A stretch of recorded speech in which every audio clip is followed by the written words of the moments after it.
Buenos días. ¿Cómo están? Bien, también. Bueno, el día de hoy viene, siéntense por favor, la secretaria de Cultura, Claudia Curiel, y la subsecretaria de Desarrollo Cultural, Marina Núñez, y también está con nosotros, como todos los viernes, con Suave Patria, Bulmaro Juárez.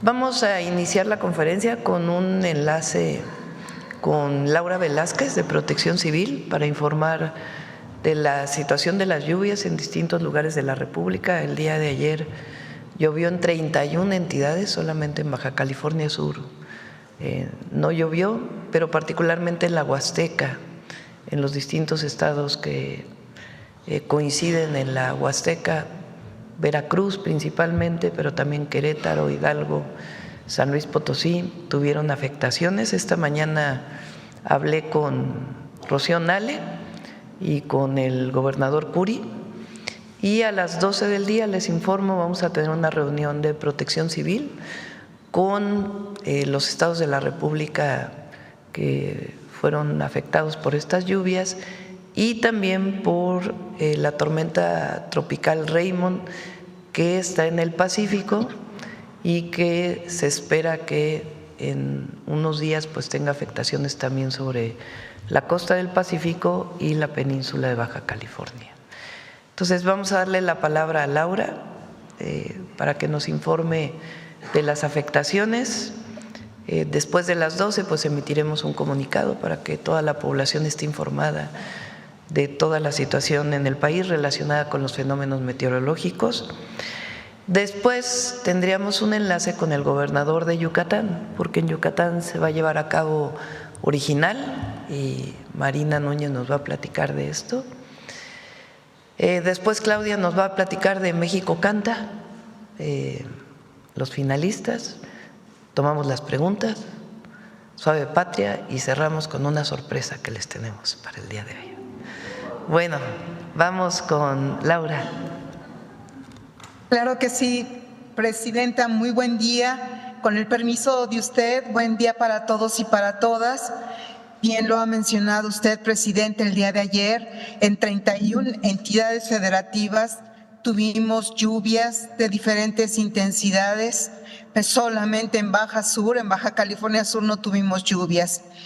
Las mayores afectaciones, Presidenta, han sido en Veracruz, Puebla, San Luis Potosí, Querétaro, Hidalgo y Guerrero. En Guerrero, en Zihuatanejo, es donde se registró la más alta precipitación, que fue de 151 milímetros. Si ponemos la siguiente lámina, por favor, para ir informando a ustedes respecto a las afectaciones que tuvimos en el estado de Veracruz, 38 municipios afectados, Presidenta. Se tiene de manera preliminar una afectación de 5,000 viviendas en Álamo. Este es el municipio donde tenemos la mayor afectación, es a donde me dirijo, Presidente, y donde se encuentra la gobernadora Rocío Nale. Además de esto, tenemos algunas corrientes desbordadas, vías alternas también con algunos derrumbes, tenemos deslizamientos de laderas, por lo cual, Presidenta, se han activado 6 refugios temporales con ya 523 personas. Es importante mencionar, Presidenta, que se encuentra desplegado el plan DN3 de la defensa, el plan Marina, asimismo un enlace de coordinación de la Coordinación Nacional de Protección Civil. Todos nos encontramos ahí en Álamo, yo estaré ahí en un par de horas para poder respaldar todas las acciones y sacar una evaluación de daños que por supuesto vamos a compartir a usted y a toda la población en las próximas horas. En la que sigue, si son tan amables, tenemos los efectos y las acciones realizadas en Querétaro. Aquí tenemos 5 municipios con afectaciones, el desbordamiento del río Jalpan, también tenemos deslaves, derrumbes carreteros. Ya se encuentra la Secretaría de Infraestructura, Comunicaciones y Transportes respaldando estas acciones. Hay anegaciones viales, viviendas que están en este momento siendo haciendo una evaluación preliminar para tener un número preciso a las 12 del día, Presidenta. Asimismo, se han realizado recorridos y las labores para la limpieza y la remoción de materiales. Aquí mismo también nos encontramos con el plan DN3, el enlace de coordinación con la Coordinación Nacional de Protección Civil y la Guardia Nacional. La que sigue, por favor, si son tan amables. Tenemos las precipitaciones en San Luis Potosí con 11 municipios con efectos, 2 colonias directamente muy afectadas con el derrumbe de cerros, 2 arroyos con escurrimientos, asimismo el desbordamiento del río Axtla y del río Moctezuma. Tenemos en este momento la evaluación preventiva de viviendas. Se está evaluando, Presidenta, para tener también un número preciso en un par de horas. Aquí también plan DN3, plan Marina y también la Coordinación Nacional de Protección Civil. Adelante, por favor, si son tan amables. En Puebla, 26 municipios con afectaciones. Aquí tenemos deslizamientos, derrumbes, deslaves carreteros. Hay una escuela afectada por inundaciones. También tenemos desbordamiento de ríos y se habla de un hospital en Huachinango con anegaciones que ya está siendo atendido. Aquí solamente tenemos un refugio con 2 personas y la Comisión Federal de Electricidad se encuentra tanto en Veracruz como en San Luis Potosí, Puebla y en Veracruz principalmente para restablecer aquellas afectaciones que se tienen. Adelante, por favor. Por Raymond, Presidenta, esta es una tormenta tropical que muy parecida a Priscila va recorriendo todo el Pacífico de manera paralela al territorio nacional. Es muy probable que sábado o domingo entre como depresión tropical a Baja California Sur. Ya también se ha desplegado ahí un enlace de coordinación por parte de Protección Civil, el plan DN3 y plan Marina. Aquí tenemos afectaciones por esta tormenta tropical en Chiapas, en Guerrero, en Oaxaca y en Michoacán. Aquí se está haciendo también la evaluación de daños, Presidenta. Nos encontramos distribuidos en el territorio nacional, todas las Fuerzas Armadas, Sedena, Marina, Guardia Nacional, asimismo la CFE, Secretaría de Infraestructura, Comunicaciones y Transportes y por supuesto Conagua, Presidenta, y Protección Civil de las entidades federativas, de los municipios y por supuesto de la Federación. Estamos muy al pendiente, Presidenta, a las órdenes de usted y para la atención de toda la población, pues atendiendo todas las afectaciones por estas lluvias que se presentaron el día de ayer. El día de hoy va a seguir lloviendo, hay que estar por favor muy al pendientes, que sigan las redes sociales y medios de comunicación oficiales para que puedan atender de manera preventiva todas las recomendaciones que damos en materia de protección civil. Estamos a sus órdenes, Presidenta. Muchas gracias, Laura. Pues esta es la información. Después de la reunión de Protección Civil podemos informar si hay personas lamentablemente fallecidas que perdieron la vida, cuántas serían, en qué lugares y también el número de afectaciones a viviendas, número de carreteras, etcétera, etcétera. Ahora pues está el equipo haciendo la revisión de las afectaciones por estas lluvias intensas que, como mencioné, principalmente en la Huasteca, pero también en Zihuatanejo. Bueno, entonces pasamos a originar. Gracias, Presidenta. Con su permiso, buenos días a todos. Voy a dar un contexto muy rápido. Original, como recordarán ustedes, es un movimiento que empezó en 2021 contra el plagio y a favor de los derechos colectivos, sobre todo de las comunidades artesanales que pertenecen a pueblos indígenas. A partir de este gobierno se convierte en una clara política pública de apoyo a las maestras y maestros artesanos, donde Secretaría de Cultura y otras dependencias que dependen del sector acompañan a los artesanos en distintos ámbitos. Quizá lo que más se vea de Original es un encuentro de arte textil mexicano, que es el que solemos hacer en Los Pinos, en la Ciudad de México. La presidenta nos pidió al inicio de su gobierno que expandiéramos esos beneficios que se estaban dando ya a la comunidad artesana a todo el país, y nuestra expansión este año se fue hacia los dos extremos de la República. Por un lado Yucatán, por el otro lado Baja California. Y ahora vamos a hablar de Original Yucatán. Gracias al apoyo del Gobierno del Estado de Yucatán, de la Secretaría de Cultura y las Artes de ese estado, pues ahora les estamos presentando el evento que iniciará del 13 al 16 de octubre. Se llevará a cabo en el Centro de Convenciones Siglo XXI de Mérida, y los horarios son de las 11 a las 22 horas. Ahí vamos a encontrar el trabajo de 300 artesanos, maestras y maestros de todo el país, que representan realmente a 2.500, porque la gran mayoría forman parte de colectivos o de unidades familiares que trabajan juntas. Y en Original podrán encontrar no solamente arte textil, sino también arte decorativo y utilitario, accesorios, joyería y todo aquello que implica el avituallamiento y el vestir. Podrán encontrar huipiles, rebozos, tejidos en telar de cintura, camisas, blusas, vestidos bordados, distintas técnicas. Este país es muy rico en todas ellas, gabanes, lanas. En accesorios, pues bolsas, abanicos, calzado, fajas, y en joyería, pues toda la gran variedad que tenemos, desde lo más fino, que es la filigrana que se hace con oro y plata, hasta otros materiales como las maderas, las fibras, que también van a estar presentes en ornamentos y joyería. En el arte decorativo y utilitario tenemos una muestra que sobre todo se enfoca en alfarería, en todo aquello que sirve al hogar, a utensilios libres de plomo, por ejemplo. Estamos en zona peninsular, van a estar las hamacas urdidas a mano, lacas, cestería de fibras vegetales, etcétera. La siguiente, por favor.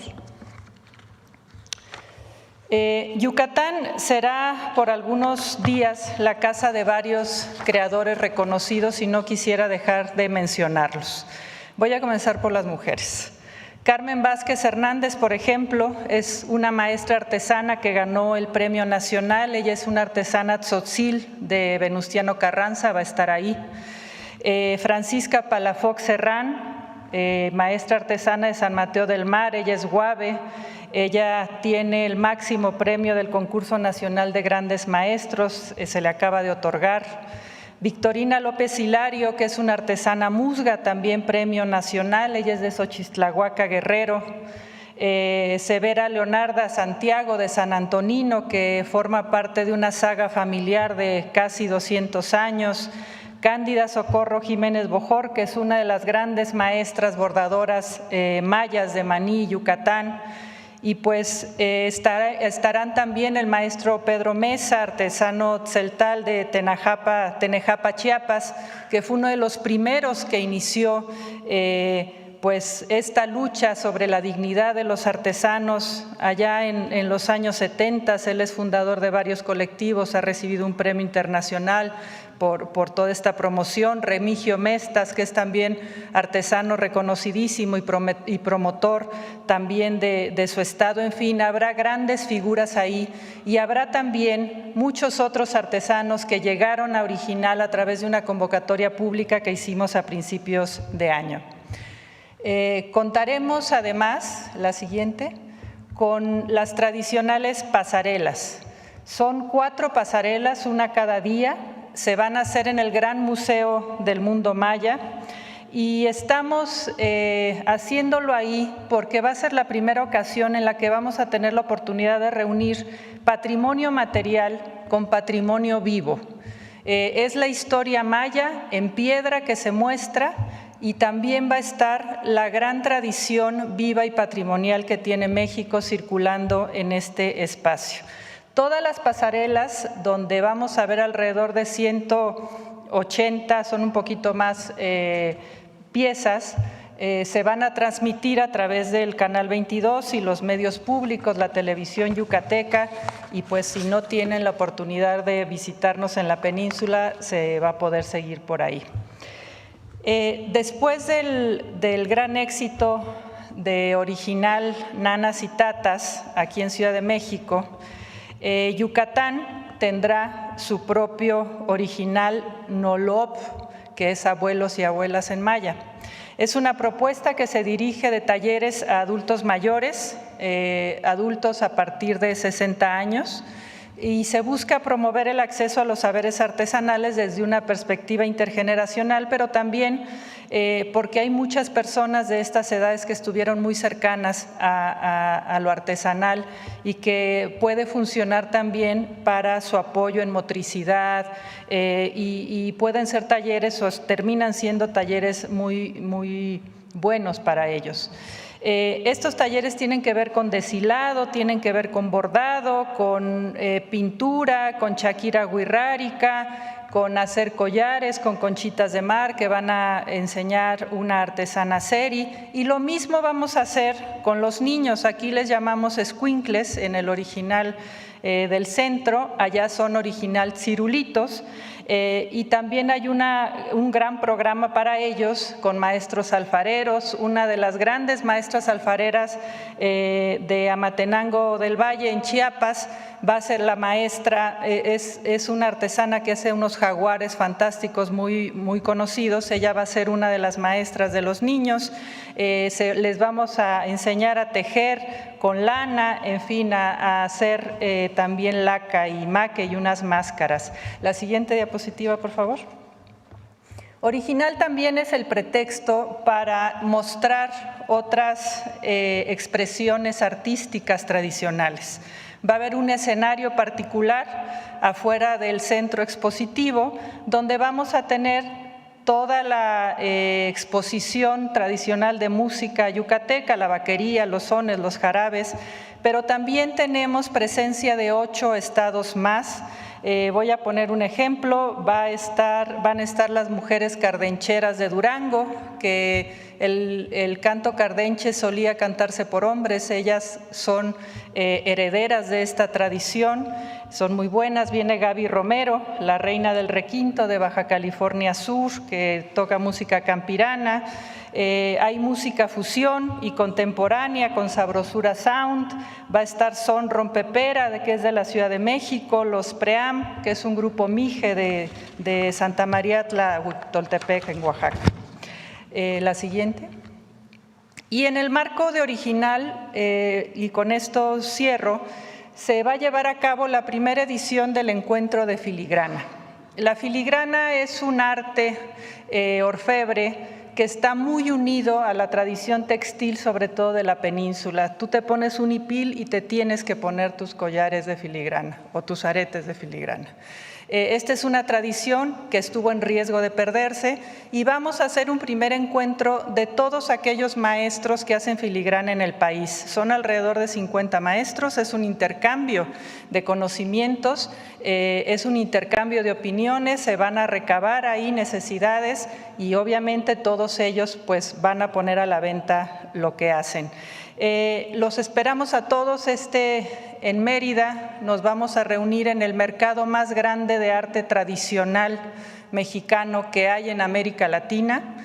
Es un esfuerzo muy grande que se está haciendo con el gobierno estatal, con los propios artesanos que formaron parte de un consejo que están programando con nosotros este evento, y pues aquí los esperamos en la ciudad de Mérida. Y vamos a dar paso a un enlace a la capital. Presidenta, con el gobernador. Muy buenos días, gobernador Joaquín Díaz Mena.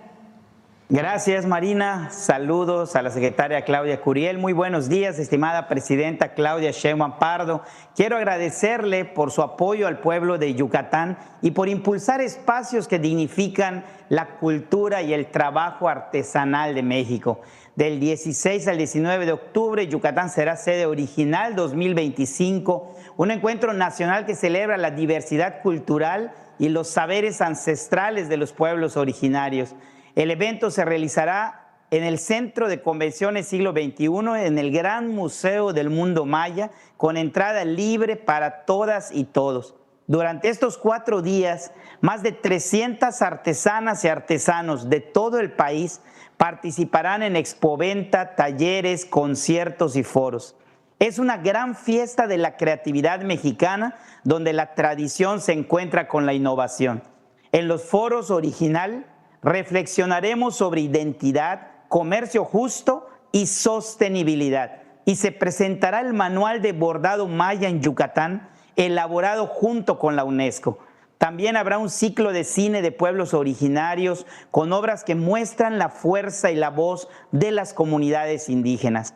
Las pasarelas original presentarán diseños inspirados en los paisajes de México y en el arte textil de nuestras creadoras y creadores. Como ya lo comentó Marina, cada noche habrá música y danza con artistas de todo el país, entre ellos la orquesta típica yucalpetén Orgullo de Yucatán. Original Yucatán es una plataforma de orgullo y transformación que reconoce el valor de nuestras raíces y el talento de nuestra gente. Invitamos a todo México a acompañarnos en este octubre en la ciudad de Mérida para celebrar juntas y juntos el arte, la historia y la identidad que nos unen como nación. Aprovecho para invitar también a los habitantes de la capital del país para que visiten en familia la Semana de Yucatán en México en el Palacio de los Deportes, que cierra este próximo domingo. Muchísimas gracias, presidenta, y que tengan excelente día todos. Gracias, Marina. Gracias, Guacho. Gracias, gobernador. Bueno. Sí, adelante.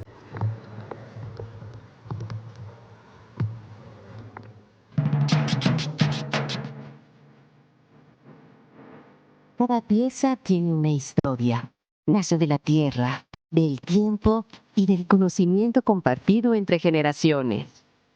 En cada creación hay identidad, comunidad y amor por lo que somos. Aquí aprendemos a valorar lo auténtico. Original Yucatán reconoce ese valor. Más de 300 artesanas y artesanos de todo México se darán cita para compartir su trabajo, su historia y su legado cultural. Aquí el arte no se exhibe, se conversa, se toca, se siente. Cada pieza refleja el amor de quien la crea y el corazón de una comunidad que sigue viva. Ven a conocerlas, a conocerlos. Descubre lo que significa crear con el alma, compartir desde el corazón y valorar lo hecho en México. Original Yucatán, del 16 al 19 de octubre, en el Centro de Convenciones Siglo XXI. Te esperamos. Muy bien. Cerramos con México Canta. Muchísimas gracias, presidenta. Muy buenos días. Bueno, la semana pasada tuvimos la final de México Canta en el Teatro Esperanza Iris, un concurso que tomó 7 meses de preparación y que culminó justamente el domingo pasado. Quiero volver a agradecer, por supuesto, a Majo Aguilar, a Grupo Intocable, que hicieron una presentación maravillosa y generosa, a la presidenta por apoyar a la música, a la cultura como herramienta de transformación, y también a la jefa de gobierno de la ciudad, Clara Brugada, que hospedó la final de México Canta, que esta vez fue en la Ciudad de México y en otros momentos estaremos circulando en otros estados. Nuevamente al Consejo Mexicano de la Música, que a lo largo de estos meses nos acompañaron, fueron sustanciales, y a todo el equipo de la Secretaría de Cultura, que de verdad se fortaleció, principalmente a Canal 22 y a todo su equipo. Bueno, nada más avanzamos, muy breve. Como saben, la final tuvo una votación directa del público en vivo durante 25 minutos. y un premio de especialistas. Nos sorprendió mucho ver, y por eso compartimos este mapa, que votaron en 39 países en todo el mundo, lo que quiere decir que no solo los mexicano-estadounidenses estaban conectados con el concurso, sino que los mexicanos en el mundo estuvieron viendo la final en tiempo real a través de los medios públicos y evidentemente en México el porcentaje fue el más alto, pero sorprende que 39 países, por ejemplo, en Filipinas, Indonesia, Japón, en Italia, en Costa Rica, en Argentina. Entonces, bueno, esto habla también de la resonancia de la cultura mexicana. Avanzamos, por favor. Quienes no saben o quienes no se enteraron, los ganadores por votación del público fue Sergio Maya como intérprete, ahí lo tienen, bueno, el compositor fue Sergio Maya, pero él ganó como mejor intérprete con la canción Quiero Soñar. Carmen María como mejor compositora con la canción Tanto para Nada, y Galia Sirub de Menos a Más, ella fue premio de los especialistas. Todos ellos van a tener un contrato que coordina el Consejo Mexicano de la Música, y vamos a tener una gira muy importante que ahorita les voy a comentar, pero me gustaría antes decirles que generar nuevos contenidos de calidad propositivos con la unión de los medios públicos fue fundamental. Avanzamos, por favor. Tuvimos a lo largo de estas emisiones 11 millones de visitas a todo el concurso, incluyendo la final. Se sumaron más de 25 medios públicos. Agradecerles de verdad a todos la unión, el entusiasmo. Yo creo que es histórico que se haya promovido. Evidentemente es un concurso histórico, pero que se hayan unido para fortalecer pues un contenido relevante, propositivo y transformador en narrativas, que es el origen de este concurso. Están algunos de los logos, menciono, son más de 25, y agradecerles de verdad a todos ellos la participación, y que en México y en los medios públicos hacemos también muchas otras cosas, no nada más programas culturales, también hacemos concursos, también hacemos festivales y también apoyamos de manera importante a los jóvenes. Avanzamos, por favor. ¿Qué vamos a hacer ahora con los finalistas, los ganadores? Bueno, por principio decíamos, no solamente los 3 que fueron votados por el público, nosotros consideramos que todos son representantes de esta nueva música mexicana, que no hace apología de la violencia, que posiciona a México desde otro lugar a través del talento joven, y los finalistas y muchos de los semifinalistas van a participar y se van a apoyar con el Consejo Mexicano de la Música y evidentemente a través de la Secretaría de Cultura para fortalecer sus capacidades y hacer giras. Vamos a hacer una gira binacional en México, evidentemente en Estados Unidos, pero los vamos a preparar. Entonces, este primer año, que es el que ya cierra, tenemos una presentación con los finalistas y muchos, les digo, de los semifinalistas en Los Ángeles, California. Ellos van a participar con Legado de Grandeza, que también es otro grupo que hizo Himno Migrante, que es un ensamble de jóvenes que van a incluir a los nuevos talentos para empezar a visibilizar de manera internacional a todos estos ganadores. Y luego algo muy importante, y aquí quiero volver a agradecer al Consejo Mexicano de la Música, en el marco de los Latin Grammy, que va a ser el 9 de noviembre, se hacen showcase, que son conciertos paralelos para promocionar talento, y vamos a presentar con con Legado de Grandeza a los finalistas, lo que quiere decir que México Canta va a estar en las presentaciones de los Latin Grammy, y empezamos a ver que esto va a tener resonancia no solamente en México, sino en otras plataformas de profesionalización que van a ser muy importantes para hablar de estas nuevas narrativas. Después, se van a ir a Miami, también con Legado de Grandeza, van a estar en Tijuana, y el 20 de diciembre también el Gobierno de la Ciudad de México nos buscó y los va a invitar al Zócalo a la verbena navideña.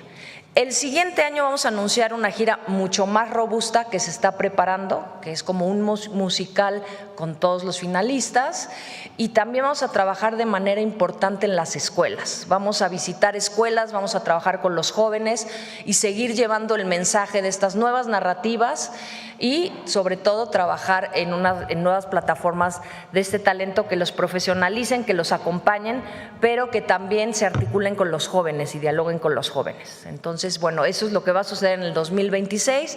Ese es el cierre de este concurso y yo estoy muy satisfecha, muy agradecida y muchas gracias, presidenta. Muy buenos días. Bueno, esta es la información de hoy. Vamos a las preguntas, si les parece. Vamos. Ya luego me van a decir que sea adelante, que sea atrás, yo no sé. Bueno, a ver, vamos a ver a la compañera aquí. El micrófono por ahí.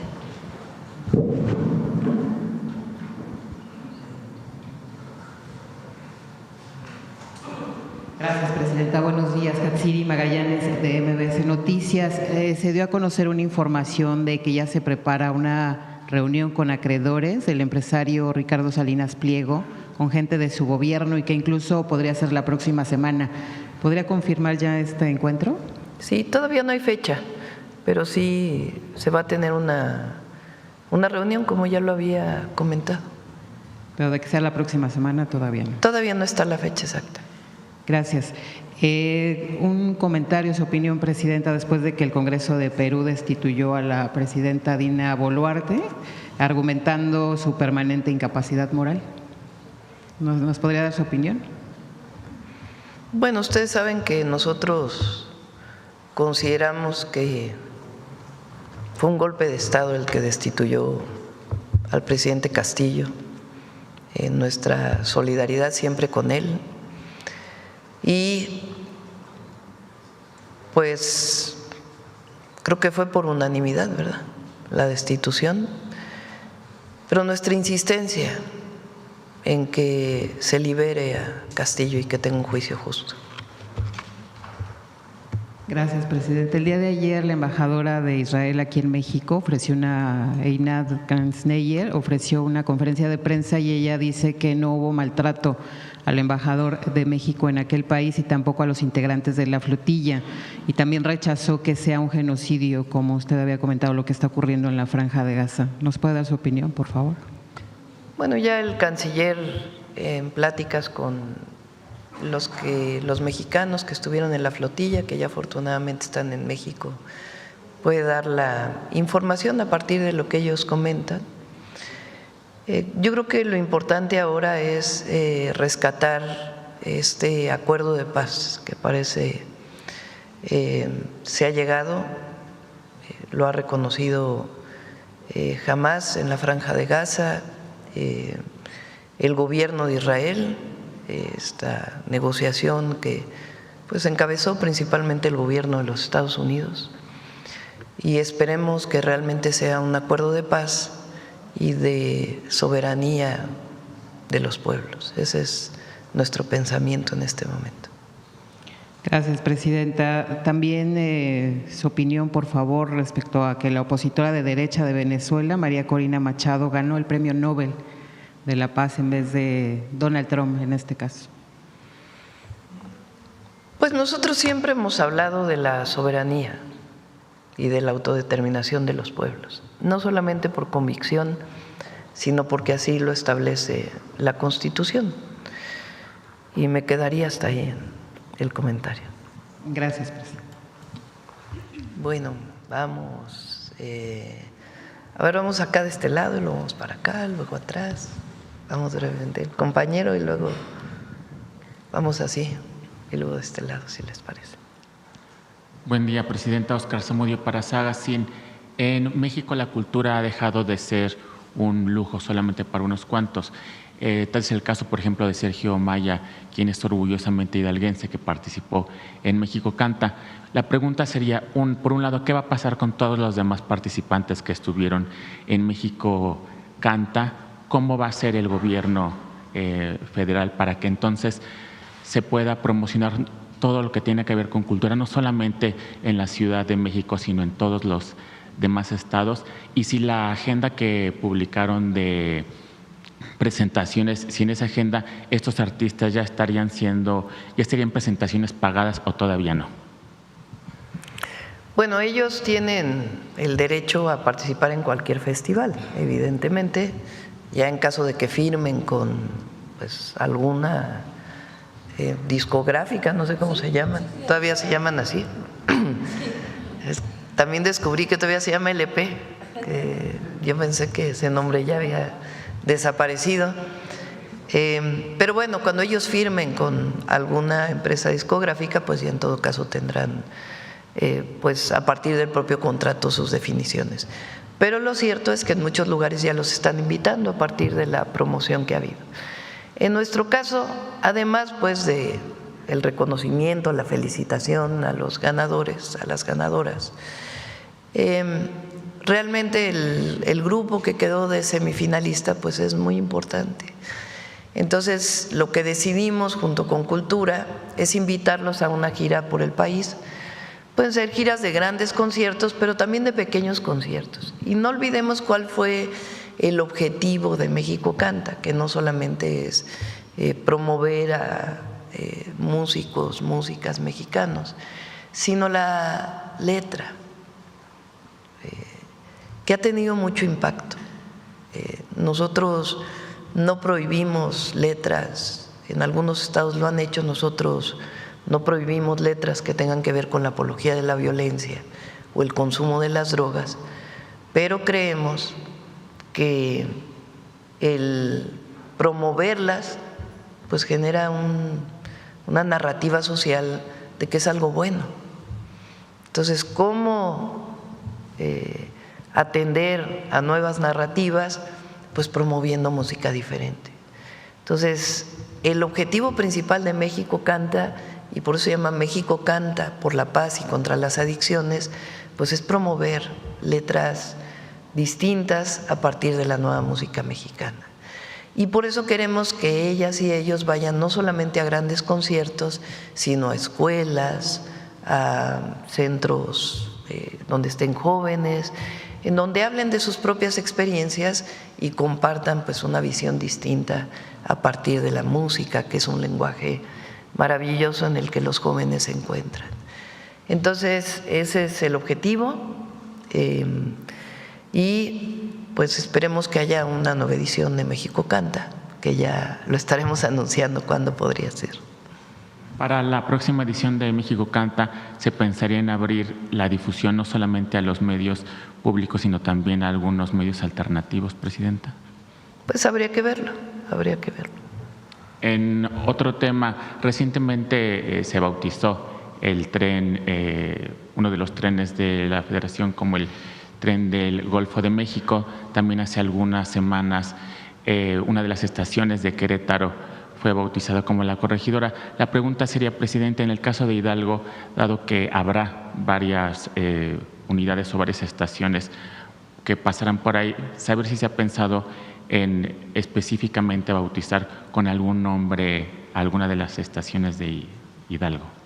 Bueno, las estaciones en general en un transporte público tienen dos objetivos. Uno, situar o utilizar un nombre que esté asociado al sitio, y la otra pues sí reivindicar héroes, heroínas o lugares históricos.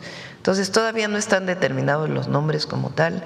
Hidalgo se rayó, la verdad, porque va a tener los dos trenes que pasan por Hidalgo, el México-Pachuca y el Ciudad de México-Querétaro, que pasa por Tula. Entonces todavía no se tienen los nombres finales de las estaciones, pero tiene ese objetivo: ubicarlos geográficamente y al mismo tiempo con algún nombre relacionado con el lugar y al mismo tiempo el reconocimiento histórico. ¿Se pensaría en abrir alguna consulta ciudadana para seleccionar nombres de...? Se consulta a la comunidad. Así lo hicimos, por ejemplo, cuando fui jefa de gobierno con el trolebús elevado, que va por Ermita Iztapalapa. Los nombres de las estaciones se consultaron con las comunidades en el momento que hubo la consulta y la información de la obra pública. Por último, Presidente, saber en qué terminó el conflicto que existía con una marca de artículos deportivos con unos zapatos que estaban en una situación, había una disyuntiva si era fraude o había una usurpación de arte del estado de Guerrero. Sí, de Oaxaca. Oaxaca. Gracias. Sí, hubo reuniones con la comunidad afectada. En esas reuniones acompañó el INPI y el INDAUTOR, que son las dos instancias que se encargan de ello de acuerdo a la ley. Y se llegó a varios acuerdos con la marca. El acuerdo de resarcimiento tiene que ver, todavía no se puede anunciar públicamente, pero con algunas infraestructuras que pidió la propia comunidad. Y después se pensará en algún tipo de colaboración más adelante, pero ya hay un contrato de resarcimiento a la comunidad. ¿Se permitiría la venta de esos zapatos en México? No, esos zapatos se bajaron del mercado, de inmediato a la semana se bajaron. Gracias, presidenta. Adelante. Gracias. Buenos días, presidenta. Joana Flores, de Grupo ASIR. Preguntarle, bueno, sobre el México Canta, decía, ya estarían viendo para el próximo año una nueva edición. Vamos a ver si el próximo año o cada 2 años, todavía no definimos, pero sí. ¿Podrían participar aquellos que no ganaron, repetir y volverse a inscribir? Pues hay que más bien esperar a las bases. Las bases no las define el gobierno, sino que las define un grupo de personas que se asociaron en el Consejo Mexicano de la Música, que son promotores musicales, promotores culturales, cantantes, se asociaron en esta organización que no solamente tiene el objetivo de promover México Canta, sino también la música y la industria de la música en nuestro país, a partir pues de compositores y cantantes mexicanos y mexicanas, sobre todo jóvenes. Entonces, ellos tendrían que definir junto con Secretaría de Cultura las bases para la próxima edición y ya estaríamos informando. Y saber también estos finalistas y semifinalistas, ¿ya los podríamos escuchar también en plataformas digitales? Porque decía usted, la intención es pues replicar su contenido, o tendría que ser a partir de los contratos que tienen. Se hizo una masterización, y se está subiendo a SoundCloud, lo vamos a subir en redes sociales para que puedan escuchar a todos, pero tiene un proceso técnico para poderlo subir. Entonces, en eso estamos hoy en la tarde, ya está, lo vamos a anunciar. Y pues van a tenerlos en muchísimas plataformas, en el radio ya empezó a sonar y por supuesto cuando salgan los discos, y vamos a tener un disco, que era sorpresa, presidenta, pero de la final estamos editando un disco en vivo que va a ser un vinil y que vamos por supuesto a compartir también de manera digital para que puedan escuchar a todos los cantantes de esta gran final de la semana pasada. Entonces va a ser público, va a haber un disco, van a estar en SoundCloud y muchas plataformas digitales, y por supuesto que a partir de las editoras que van a hacer un trabajo con ellos mucho más profundo, de encontrar mucho más su perfil, qué música es la que ellos quieren como desarrollar, y pues estarán haciendo producciones más adelante, pero sí van a tenerlos. Gracias. Muchas gracias, secretaria. Y presidenta, con respecto a las lluvias, la presentación que nos compartía la coordinadora de Protección Civil mencionaba un menor fallecido en Querétaro. Esta persona, bueno, este menor, lamentablemente, ¿sabemos por qué perdió la vida? Yo quisiera esperar hasta las 12, me lo comentó el gobernador de Querétaro cuando hablé con él. Parece que fue un arrastre de las lluvias, pero daríamos toda la información después de la reunión que vamos a tener hoy. La gobernadora del estado de Veracruz también nos informó de un policía que a la hora de rescatar a algunas personas que estaban en un lugar inundado falleció. Y hasta ahora son estas 2 personas que tenemos en el informe que lamentablemente fallecieron. Obviamente vamos a estar en contacto con sus familias, pero todavía no tenemos toda la información si hay algunas otras personas que perdieron la vida por motivo de las lluvias. Y presidenta, saber después de esta reunión que va a tener a mediodía, si nos pudieran también informar, no sé cuánto presupuesto van a destinar para estas reparaciones, ayudas, estas recuperaciones de vivienda, en fin, después de la evaluación de daños, y saber de dónde salen estas partidas de protección civil de los estados, de dónde salen los presupuestos para atender y si está garantizado todo el apoyo que se requiere. Depende de los daños. ¿Cómo es el procedimiento? La Coordinación Nacional de Protección Civil, después, bueno, primero se atiende la emergencia con plan N3C, con plan Marina. Ahora la Guardia Nacional se suma al plan de N3C, ya no existe el plan Guardia Nacional, dado que pasó a la Secretaría de la Defensa. Entonces, primero se activan estos protocolos, los protocolos estatales que haya y los protocolos de la Coordinación Nacional de Protección Civil. Además, Comisión Federal de Electricidad tiene sus propios protocolos y Conagua también, dentro del marco del Consejo Nacional de Protección Civil. Entonces, se atiende la emergencia. La emergencia, pues, es ayuda a la población en caso de que haya viviendas inundadas, obviamente lo que tiene que ver con refugios, lugares para que previamente, de manera preventiva, puedan asistir, la alimentación que tienen que tener. Una vez que pasa, bueno, y también recuperar si es que se perdió el servicio de energía eléctrica y las carreteras, la movilidad para poder accesar. Ese, digamos, es parte de la primera atención a la emergencia. La Coordinación Nacional de Protección Civil, a partir de ahí, define qué municipios fueron afectados y con qué nivel.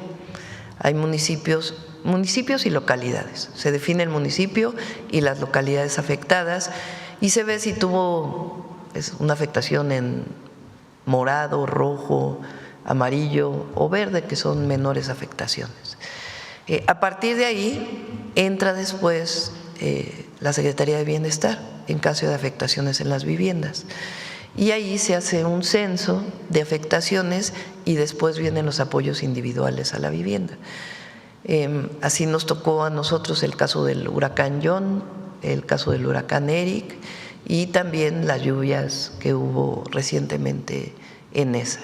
Este sería el mismo esquema, el mismo protocolo que seguiríamos. La reunión de hoy es porque fue muy extensiva la afectación. Entonces, tenemos que ver primero las afectaciones en carreteras y caminos. Ya está ahí Secretaría de Infraestructura, Comunicaciones y Transportes, con las delegaciones de la Secretaría que tienen en general maquinaria que entran para poder atender la emergencia. Y a partir de ahí, pues ya se ven la cantidad de daños y el trabajo que se tiene que hacer posterior, tanto a la población afectada como a las carreteras, caminos, puentes, etcétera. Al mismo tiempo, en este caso, dado que una parte muy importante de los ríos que vienen de Puebla, de Hidalgo, tuvieron crecidas y la corriente va hacia Veracruz. Entonces, toman precauciones para los siguientes días o las siguientes horas para poder informar a la población en caso de que pueda ser afectada. Una vez que se tiene esto, hay una partida, digamos, desapareció el Fonden como un fondo, como un fideicomiso, pero no desaparece como una partida presupuestal que todos los años tiene un presupuesto. En caso de que se acabe el recurso de ese presupuesto, que hubiera sido lo mismo si hubiera estado en un fideicomiso o no, pues entonces se toman las precauciones para poder determinar apoyos adicionales que vendrían del propio presupuesto público, es decir, obras que ya no se harían, que se destinarían directamente a la emergencia. Hay recursos suficientes para poder apoyar a la población en este momento. ¿De cuánto es esa partida presupuesta aproximadamente? Este año, a ver si nos informa Berta de qué tamaño es la partida de emergencias este año. Y, Presidenta, ¿se prevé o cuándo tienen previsto que ya termine esta temporada de lluvias que se ha extendido? Bueno, pues el tema es que, si ustedes recuerdan, toquemos madera, la temporada de huracanes en el Pacífico continúa hasta octubre y una parte de noviembre todavía. Entonces, todavía hay una parte en el Pacífico que podemos tener afectaciones. Ahora, por ejemplo, en el centro del país normalmente en octubre ya no hay lluvias tan importantes. Lo que pasa es que ahora, pues, con la situación del cambio climático, pues, mucha de los fenómenos meteorológicos que normalmente ocurrían en determinado periodo, pues se han intensificado. Gracias, presidenta. Y en otro tema, me gustaría comentarle que en Grupo ASIR recibimos una denuncia en nuestra redacción de una persona que acudió a pagar su predial, tiene su vivienda en Puebla y se da cuenta que su vivienda ya no está a su nombre. Investigando, esta persona encuentra que le roban la identidad, que la persona que le robó la identidad vende su casa a otras personas. Investigando aún más se da cuenta que hay complicidad de notarios públicos en Puebla y de personal del Infonavit. Acude a Infonavit y le explican que efectivamente era un trabajador, ahora ex trabajador, que lo conocen muy bien por cometer fraudes. Él habla de un cártel del despojo en Puebla. Presidenta, a saber si ustedes tienen detectado esto.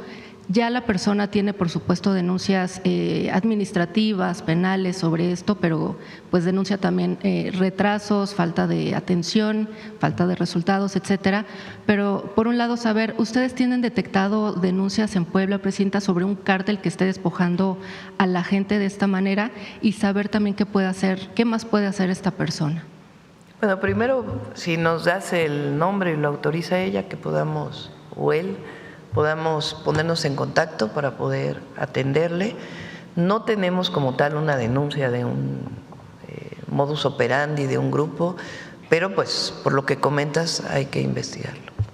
Gracias, presidenta. Y ya finalmente preguntarle, ¿asistirá al informe de la jefa de gobierno, Clara Brugada? Va a ir un secretario o secretaria, todavía estamos en esa determinación, y muchas felicidades a la jefa de gobierno. Usted va al Estado de México. Sí, este fin de semana nos vamos a quedar aquí en la zona metropolitana. El día de hoy, pues además de atender lo de protección civil, vamos a atender algunos otros temas, y sábado y domingo vamos a asistir a actividades aquí en la Ciudad de México y en el Estado de México. Muchas gracias. Gracias. Adelante.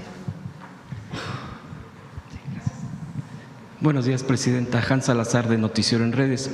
Preguntarle sobre la venta parcial, en este caso de Banamex, ya que Grupo México tenía el interés incluso de, más allá de una parte, comprar la propia, en este caso el banco, pero bueno, Banamex ya se decantó y dijo, pues va con la propuesta primera de Chico Pardo, el empresario Chico Pardo, con el 25%. ¿Cuál sería la ruta, presidenta, si ya está calculado el tema del pago de impuestos por la venta parcial? Y también aprovechando el tema cultural, Banamex tiene uno de los acervos muy importantes sobre cultura. Preguntarle si a partir de este tema de la venta parcial ¿hay alguna propuesta o algún interés por parte del gobierno de nuestro país, por parte de usted como presidenta, para ver esta apertura, pues que el pueblo tenga acceso de alguna manera en alguno de los mecanismos para este acervo cultural, pues que ya tiene un gran valor para nuestro país? Bueno, de la primera pregunta, Citi determinó que la propuesta con la que finalmente aceptan la venta de al menos una parte de Banamex es la primera propuesta que se presentó, rechazan la segunda propuesta. Entonces queda el empresario Chico Pardo con el 25% y la otra parte, entiendo, la abren a accionistas, a la bolsa. Cuando hablamos en su momento, que nos informaron antes de que dieran la conferencia de prensa, pidieron una llamada telefónica, una videollamada conmigo. Estuve con la CEO de Citi y con Chico Pardo en una conversación, y el secretario de Hacienda, estuvimos para informarnos en su momento pues del acuerdo que habían tenido, el 25%, que ese mismo día anunciaron públicamente de la venta. Ahí pregunté qué iba a pasar con el acervo cultural y artístico de Banamex, y el empresario Chico Pardo tiene la idea de abrirlo mucho más. Entonces, en su momento Desde la primera venta de Banamex se llevaron como parte de la venta el acervo artístico y cultural, y la idea pues es que pueda exponerse a la gente. Entonces estamos en ese proceso y pues ya pediría a Secretaría de Cultura que se pongan en contacto con el empresario para que pueda haber pues una visita y conocimiento de este acervo cultural tan importante. También preguntar sobre si hay más actividades por el aniversario de la creación de la construcción del Palacio de Bellas Artes. Del aniversario de Bellas Artes, ¿sí hay más actividades?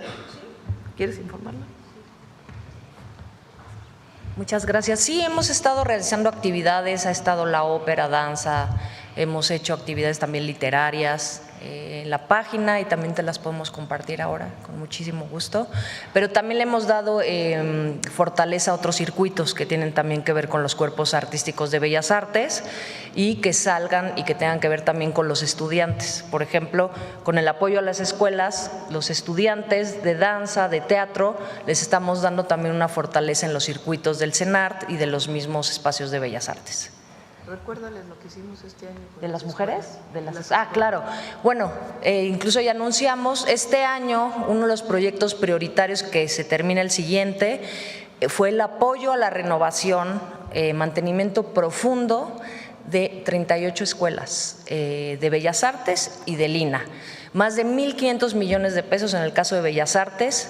Vamos a presentar muy pronto los resultados de estas primeras intervenciones. Ahorita vamos a un 70%, las lluvias también complicaron. Se hicieron intervención en todas, en consenso con estudiantes, con docentes de las prioridades, y el siguiente año terminamos y las escuelas van a quedar al 100% con equipamiento, instrumentos, actualización de planes de estudios, intervenciones profundas, como las escuelas no habían tenido, yo creo que desde que surgieron. Por ejemplo, el conservatorio, que es la más antigua, porque tiene muchísimo tiempo, se ha trabajado y ahorita vamos en un alto porcentaje. Eso es algo que vamos a presentar pronto. También lo que se está haciendo en la ENA, se van a hacer nuevos laboratorios con tecnología de punta, y bueno, va a ser un espacio fundamental para la investigación de la ENA y de todo lo que sucede en el INA, y hay una apuesta fundamental a la educación artística y cultural, y me va a gustar mucho poder venir a presentar los videos. Estamos haciendo recorridos de toda esta intervención profunda y el otro 50% la terminamos en 2027, y es pues evidentemente en colaboración con un comité que hicimos, que esto es muy importante, con los estudiantes, con los maestros y con todos los que tienen que ver con la comunidad estudiantil. No es algo que definimos nosotros de qué había que intervenir, es algo que se hicieron recorridos diagnósticos, hicimos un plan maestro y tuvimos todo el apoyo de la presidenta, que el año pasado nos dio una inversión muy importante. Perdón, este año. Es que yo ya no sé, como es el 26, perdón. Este año nos dio una inversión muy importante para escuelas, histórica. Entonces vamos a presentar el apoyo a todas estas escuelas. Es fundamental el acceso a la educación, y algo también que estamos olvidando, se hicieron gratuitas todas las inscripciones del INVAL y del Centro de Capacitación Cinematográfica. Refrendamos la calidad de la educación gratuita también en el ámbito de la educación artística y cultural, y eso también es histórico, y eso está ayudando a muchos estudiantes que sobre todo luego vienen de otros estados, y es otro de los apoyos importantes. Entonces, muchas gracias, presidenta. Y la escuela de cine, ¿no?, que se abre en la cuarta sección. Y estamos por abrir la escuela de cine, el otro CCC, que es de oficios, y la escuela de oficios de Bellas Artes en la cuarta sección de Chapultepec. Va a ser acceso gratuito, va a incrementar la matrícula y las oportunidades de oficios. No necesariamente los estudiantes están pidiendo tal cual una licenciatura. Hay muchos oficios que han pedido, que se han diseñado con ellos y que son parte también de la estrategia integral de las escuelas, que más adelante les presentaremos, pero que estamos también por inaugurar en noviembre el Centro de Capacitación Cinematográfica en la cuarta sección de Chapultepec. Gracias, presidenta. Presidenta, este año, nada más para recordar, lo dije en el informe, del recorte que va a tener el Poder Judicial, acordado con ellos. Recuerden que el Poder Judicial envió su presupuesto con los antiguos miembros de la Corte. De ahí van a salir como 16,000 millones de pesos que se van a distribuir en distintas áreas. En educación viene una parte muy importante, sobre todo presupuestos que por alguna razón no salieron adecuados, como en la universidad, el caso de la Universidad de Guadalajara, pero también viene mayor presupuesto para cultura, particularmente para IMCINE, para poder completar pues este mantenimiento mayor que se está haciendo a todas las escuelas. Gracias, Presidenta. Preguntarle también sobre el tema de la UNAM. Bueno, ya se ha estado tocando sobre el caso del joven que agredió a otro. A ver, este año la partida para emergencias es de 19,430 millones de pesos. Comentaba sobre la UNAM. La UNAM ha estado viviendo en estas últimas semanas pues crisis de enojo, incertidumbre de parte de la comunidad estudiantil particularmente, precisamente a partir de los hechos del CCH Sur que aquí se han citado. Incluso últimamente ha habido mucho esta discusión internamente en la UNAM y incluso hay cierta agitación, me refiero cierta inconformidad, mejor dicho.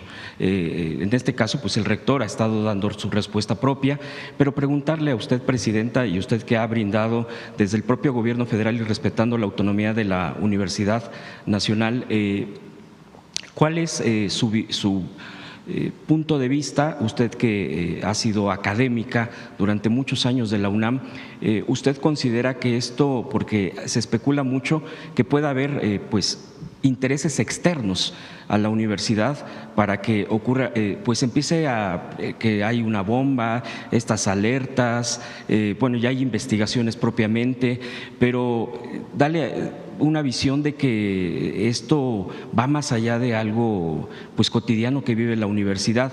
¿Qué lectura tiene, Presidenta? Apenas se está trabajando en la información para ver, son varios temas, ¿no?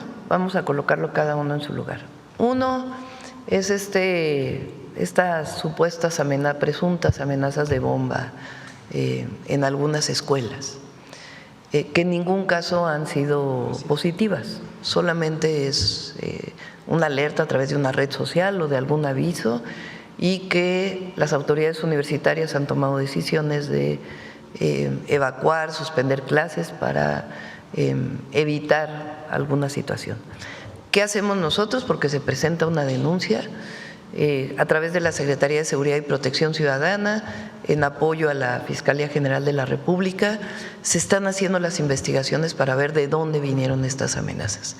Estamos esperando a este resultado y en el momento que podamos compartirlo, por supuesto lo compartimos, para ver de dónde vienen, qué es una burla, es una broma o es algo orquestado. Claro. Para poder pues generar alguna provocación dentro de la universidad. Eso es por un lado. Por otro lado está esta situación del llamado bloque negro, que son jóvenes que se visten de negro, que se tapan los rostros, que en algunos casos son estudiantes universitarios y en otros casos no son estudiantes universitarios, que han actuado dentro de algunas instalaciones y en general actúan fuera cuando hay manifestaciones. Y ahí pues también, sobre todo cuando hay una denuncia, pues se hace la investigación. En este caso, la Fiscalía General de Justicia de la Ciudad de México pues está haciendo las investigaciones sobre el 2 de octubre y ver particularmente aquellas personas que fueron afectadas, sobre todo los policías, para poder pues avanzar en la investigación.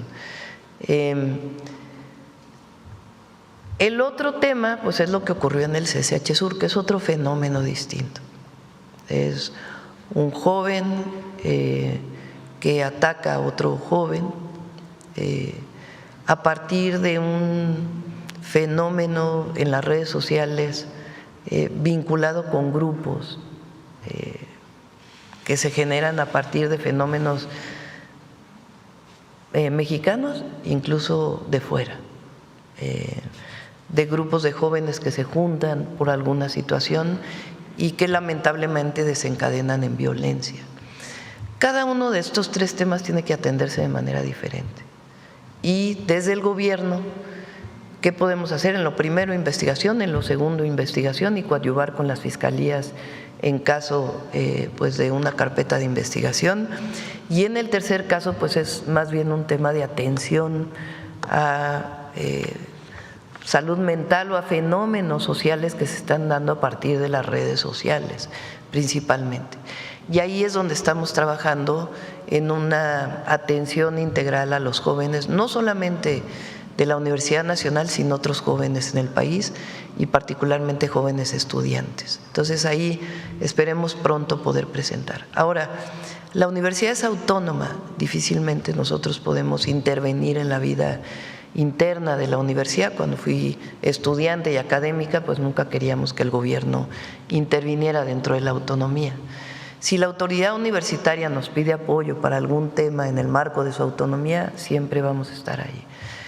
Creo yo que de todas maneras se requiere escuchar a los jóvenes, a los estudiantes, la situación que están viviendo hoy, y se requiere mayor apoyo a los estudiantes desde mi perspectiva. No es algo que lo haya dicho una sola vez, lo he dicho muchas veces, y no lo digo como universitaria que fui. Es muy importante que no haya una división entre la autoridad universitaria y su comunidad, y que cada vez haya más acercamiento para entender pues la situación que viven las y los estudiantes, y también los académicos, que son pues distintos sectores de académicos, desde el académico que da clases por horas hasta los académicos que son de tiempo completo, investigadores o profesores de tiempo completo. Pero ese es un asunto del interior y de la autonomía universitaria. Por último, Presidenta, ¿cuándo va a presentar su libro? Bueno, esa es una buena pregunta, porque me han dicho que está en imprenta. A ver si nos dice Jessie, si ella es la que está ahí espero que ya salga muy pronto. Es un diario de los 3 meses que vivimos junto al presidente López Obrador en esta transición histórica que nunca se había dado, de un presidente saliente y una presidenta entrante, de un movimiento de transformación al que pertenecemos. ¿Haría un acto especial para su presentación? Pues no lo hemos diseñado todavía. Yo creo que más bien, a lo mejor aquí leemos algunos capítulos, al mismo tiempo pues hago una reflexión de lo que ha sido mi vida en términos pues de cómo entré a participar políticamente a través de los movimientos estudiantiles justamente, y cómo me fui involucrando en el movimiento de transformación. Durante su responsabilidad como presidenta, ¿habrá más libros? ¿Usted piensa hacer más? Pues no lo tengo pensado por lo pronto, pero sí sigo escribiendo, porque hay momentos muy especiales que creo que si no los escribe uno, pues se pueden olvidar. Gracias, Presidenta. Gracias, Gantz. Bueno, vamos de este lado y si nos da tiempo vamos atrás. A ver, el compañero que desde hace rato, hace varios días estás. Muy buenos días, Presidenta, y funcionarios y funcionarias que la acompañan. Presidenta, ayer estuvo presente aquí el director del SAT. No sé si le informó de este caso de Grupo Orlegui, que es dueño del Club Santos Laguna, el empresario Alejandro Irarrágorri Gutiérrez, fue pues prácticamente defendido por un juez de control adscrito al Centro de Justicia Penal Federal en el estado de Coahuila, que dijo que no lo va a vincular a proceso penal promovido por la Fiscalía General de la República a instancias del SAT. Este empresario debe 1.300 millones de pesos, Presidenta. Conocer su opinión y si su gobierno va a impugnar este caso. En todos los casos se impugna. Cuando un juez, cuando el SAT presenta una denuncia fundada penal y hay un juez que da una suspensión, un amparo, pues evidentemente se continúa con el caso. En este y en otros casos siempre se impugna. Y en particular sobre este caso, pues le pedimos una nota a Antonio para que podamos difundirla. Ok, continuando con el tema de Coahuila, Presidenta, a poco más de un mes de la renovación del Poder Judicial, aún existen resistencias de algunos impartidores de justicia que lograron enquistarse al sistema y fueron ratificados en las pasadas elecciones. Un ejemplo de esta situación es el Centro de Justicia Penal de Torreón, Coahuila, que precisamente acabo de hablar de ese tema, en donde se mantuvo al coordinador Becker Rodríguez Gámez y prácticamente se quedaron la mayoría de los jueces. Esto ha generado muchas dudas, sobre todo ahora que el gobierno que usted encabeza está luchando por terminar con el delito de huachicol, ya que fue en Torreón donde detuvieron a un personaje relevante conocido como el Mono Muñoz, que fue puesto en libertad por el juez de control José Samuel Borrego Rodríguez. Esta actitud del juez Borrego Rodríguez contrasta mucho con lo que ha tenido en otros casos, ya que es el mismo juzgador que ha ignorado a la autoridad federal, quien desde hace 9 meses le giró un exhorto para que enviara el expediente del empresario Arturo Gómez Lara, detenido en la Ciudad de México y enviado a Torreón en 2023 por un delito que no se le pudo comprobar. De hecho, hace 40 días que se determinó la no vinculación a proceso de esta persona porque no había pruebas, vínculos ni motivos, redactó el juez federal y sin embargo sigue privado de su libertad. En este contexto, Presidenta, con la reforma al sistema de justicia penal, una actuación de este tipo sería motivo ya para que el nuevo Tribunal de Disciplina Judicial tome cartas en el asunto. Sí. Es muy importante el trabajo del Tribunal de Disciplina Judicial. Recuerden que elegimos a la Corte, magistrados, jueces y también elegimos al Tribunal de Disciplina Judicial. Son 5 personas que resultaron elegidas. Desde mi muy particular punto de vista, este tribunal debería tener, a partir de incluso de las leyes que ya se modificaron y las nuevas leyes, pues un esquema de cómo evaluar y sancionar a los jueces y frente a quién puede presentar una denuncia a este tribunal. Antes, recuerdan, era el Consejo de la Judicatura, ahora es este tribunal. Si un juez actúa mal o presuntamente, vamos a decir, actúa mal, pues este tribunal tiene que determinar cuáles son las sanciones o cuál es la investigación que se hace y los criterios de investigación para poder sancionar a un juez. Es fundamental que este tribunal pues pueda, incluso si lo puede hacer público sería muy bueno, informar cuáles son los criterios de evaluación de los jueces y cuáles son las sanciones que se aplicarían, porque tienen que ser a partir de un reglamento, no puede ser subjetivo o de una serie de criterios. Este juez que tú comentas, pues si hay una denuncia, por ejemplo, de este juez, ¿cómo actuaría el Tribunal de Disciplina Judicial? ¿Cuáles son los criterios que están determinados? ¿Cuál es una primera sanción disciplinaria, segunda, tercera? ¿En qué momento toman la decisión de, a partir de las pruebas que se presentan, qué juez presuntamente cometió corrupción o cometió corrupción o no? Entonces, es muy importante, considero, que este tribunal pues muy pronto pueda hacer públicas cómo va a operar y cómo se va a sancionar a los jueces. Lo digo de manera respetuosa y respetando su autonomía. Muchas gracias, Presidenta.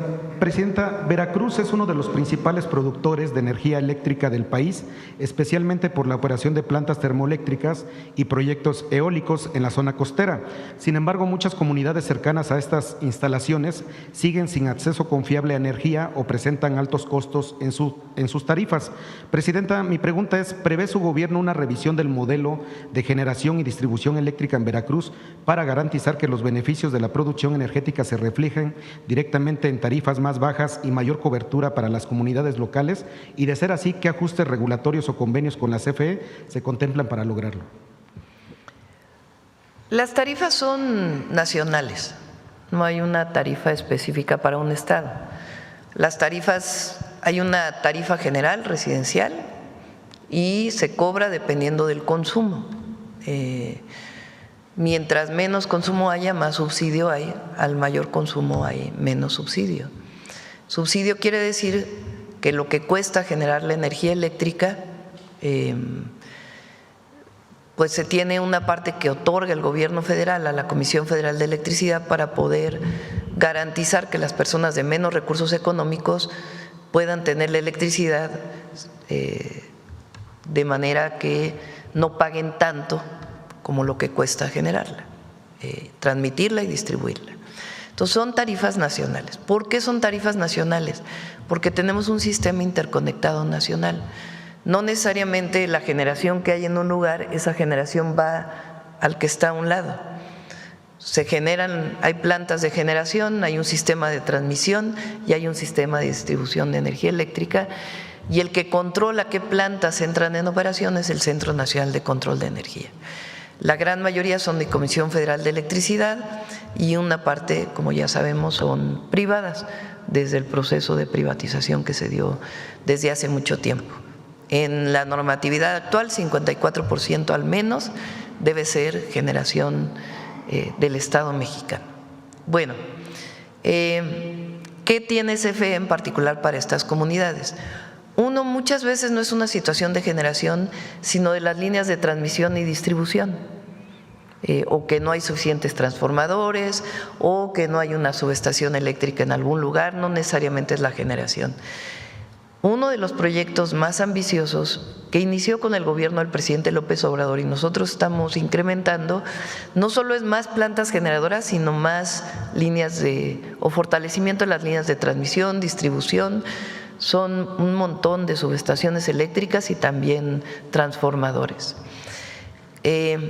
Para atender estas comunidades de mayor marginación o de menos recursos económicos, hay un programa que estamos implementando que se llama de justicia energética, que tiene que ver con la electrificación de comunidades que todavía no están electrificadas, sobre todo comunidades aisladas. Este año entramos de manera muy importante en Durango y particularmente en las comunidades, como bien dices, de Veracruz, Chiapas, Oaxaca principalmente, Guerrero. También estamos trabajando para poder garantizar un buen servicio de energía eléctrica. Muchas gracias, Presidenta. Ya por último, voy a dar a conocer unos nombres ya de dominio público. En el municipio de San Pedro Garza García siguen los problemas de seguridad. Un grupo delictivo está enquistado en la Secretaría de Seguridad del municipio.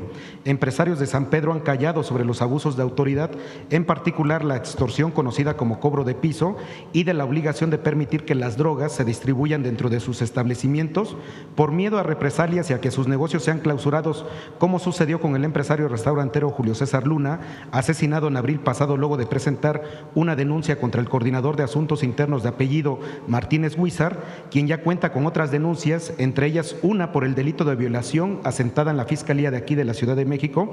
El empresario asesinado nos refirió en su denuncia que fue hostigado por este funcionario, quien sin tener facultades legales para hacerlo, lo amenazó con clausurar su establecimiento si no se sujetaba a sus condiciones. Asimismo, señaló directamente, antes de que lo mataran, al secretario de Seguridad, José Luis Curi, como líder de esta organización que tiene asediados a los comerciantes de este municipio. Presidenta, ante un escenario que atenta contra la seguridad de los ciudadanos, que muchos de ellos han tenido que emigrar a los Estados Unidos y que está ahuyentando la inversión en un municipio que genera importantes ingresos para el país, ¿qué acciones debe tomar el gobierno federal para recuperar el control de la seguridad? Y también, Presidenta, ¿qué recomendación le enviaría al nuevo alcalde panista Mauricio Fará para resolver esta situación? Porque trae parte del equipo de Genaro García Luna en ese municipio, Presidenta. Vamos a dárselo al Gabinete de Seguridad para que pueda dar una información sobre esto. Si nos das con más detalle, por supuesto. Sí, le paso la información. Muchas gracias. Bueno, vamos para acá y vamos a cerrar y luego viene la sorpresa. Bueno, México. Buenos días, Presidenta. Romina Gándara de Sin Embargo. Hace unos días publicamos en Sin Embargo una investigación donde damos a conocer que la magistrada Magda Zulema Mosri ha cargado viajes a México y al extranjero, viáticos, y hasta en una sola ida pagamos más de 800 pesos por una sola visita al Starbucks. Nos hemos concentrado en ella en esta ocasión, pero pues esto podría tratarse de algo más extendido en el Tribunal Federal de Justicia Administrativa. Preguntarle qué planes tiene su gobierno para ese brazo del poder que depende del Ejecutivo y que quedó fuera de la reforma judicial. Por lo pronto, hay muchas vacantes en el Tribunal de Justicia Administrativa, Federal de Justicia Administrativa. En noviembre, si mal no recuerdo, cambia también el presidente y vamos a enviar muy pronto ya nuestras propuestas al Senado de la República de personas pues honestas, con trayectoria, que puedan atender esta situación. Y por otro lado, pues los auditores, que tienen que nombrarlos también el Congreso para poder revisar pues qué tipo de gastos se están haciendo. Hasta el momento no tenemos pensado enviar una reforma profunda hasta no terminar, digamos, la parte bueno, obviamente que se cierre todo lo que tiene que ver con el Poder Judicial, la reforma que se aprobó el año pasado, este año que fueron las elecciones, todavía falta la aprobación de las leyes y que entre en operación. Algunos temas importantes de fiscalías que estamos revisando, del propio sistema penal acusatorio, y en todo caso ya después entraríamos a los otros tribunales, que aquí se ha mencionado mucho el agrario por uno de sus compañeros y también el administrativo, pero por lo pronto pues enviar los perfiles de quienes consideramos que son personas honestas y que tienen experiencia para poder pues atender la sala superior principalmente, pero también muchas de las magistraturas que están vacantes. ¿Podría adelantarnos algo sobre estos perfiles? Ya en estos días. Muy bien, presidenta. Y sobre Salinas Pliego, presidenta. Por cierto que ratificamos, enviamos al Senado en el caso de la comisión, ¿se llama comisión antimonopolio o comisión se llama? Bueno, del antimonopolio que sustituye a COFESE. Ratificamos a Andrea Marván, que consideramos como presidenta, la enviamos al Senado. Consideramos que ha hecho un muy buen trabajo, es una joven muy reconocida nacional e internacionalmente y tomé la decisión de enviarla nuevamente, ratificar su nombramiento. Muy bien, presidenta. Pues vamos a esperar al Senado. Comisión Nacional Antimonopolio. Muy bien, presidenta. Sobre Salinas Pliego, preguntarle si el gobierno se siente firme respecto a este caso, porque si es así, el gobierno, y si pues el gobierno gana en los siguientes meses toda esta serie de litigios, amparos, pues va a necesitar un plan para que las empresas se mantengan operando, porque tienen pues carteras de clientes, acreedores, deudas pendientes con otros privados y son parte de un sistema, por ejemplo, del bancario, pero pues al mismo tiempo el gobierno de ganar pues va a tener que cobrarle estos 74,000 millones de pesos. ¿Existe ya un plan, este plan, y qué contempla? Bueno, este empresario tiene 9 casos en la Corte. Esos casos, como mencionó aquí la Procuradora Fiscal, tienen un monto de alrededor de 48,000 millones de pesos. Como lo mencionamos, si él antes de llegar a la resolución de la Corte decide pagar, puede tener los descuentos que están establecidos en el Código Financiero, de multas y algunas otras características que están establecidas dentro del marco legal. 3 de esos juicios ya tienen asignado al ministro que va a hacer la ponencia. Los otros todavía no tienen casos. Los otros casos que mencionó hace ya varios meses la Procuradora están en otros niveles, en juicios de otros niveles. No han llegado a la Corte todavía. Están en tribunales colegiados, algunos en tribunal administrativo. Entonces todavía requieren su proceso, que con la nueva ley de amparo, en el caso de los amparos, pues serían procesos más cortos que lo que había antes, esperando pues que se apruebe la ley de amparo. Ahora, todavía hay varios procedimientos hacia adelante que están establecidos en el Código Financiero. Una vez incluso que la Corte determine, ustedes pueden hacer pues una revisión del Código Financiero que están revisando pues la Secretaría de Hacienda, Son varios procesos para poder cobrar las deudas de este empresario o de algún otro empresario o alguna otra persona que tuviera alguna deuda con el SAT, con el Servicio de Administración Tributaria. Entonces no es de un día a otro, sino que también es un proceso que se lleva, que ya, si gustan, en otro momento podríamos presentar aquí en la mañanera. Pero fíjense cómo era el sistema. O sea, incluso con todas las modificaciones al Poder Judicial, a la Ley de Amparo, a otras leyes, todavía hay procesos distintos que se tienen que seguir. Y también, pues depende de la empresa que deba, porque sí es un conglomerado de empresas, pero pues depende de la empresa que deba. Entonces, pues han estado trabajando con este caso y otros, porque no es el único, para poder, pues, en caso de la resolución de la Corte, ¿qué se haría? ¿Y no se ha acercado el empresario para recibir estos beneficios y pagantes? No. Muchas gracias. Se ha dado la información, pero no ha habido de parte del empresario o de sus representantes legales algo que diga sí voy a pagar. Muchas gracias, presidente. Ahora nos quedamos con la fila de adelante. Presidenta, muy buenos días a sus invitados. Javier Pérez de HCTV Noticias y Neurona Digital en Web Noticias. Presidenta, acaba de pasar su primer informe de gobierno. Hay un tema histórico prácticamente detrás de usted, activista revolucionaria en el 86, 98, 2002. Hay, como usted, gente dentro de los gobiernos que estuvieron en ese activismo, el doctor Gatell, está es más joven, Batres. También es más joven.